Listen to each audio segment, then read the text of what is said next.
This is a Camaro that was raced by Bruce Larson. This is one of the old style, or early style, funny cars.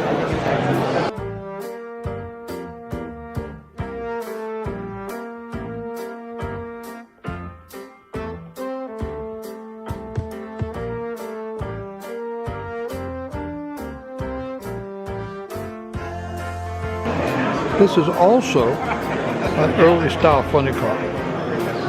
In the very early days of funny car racing. The Gasser.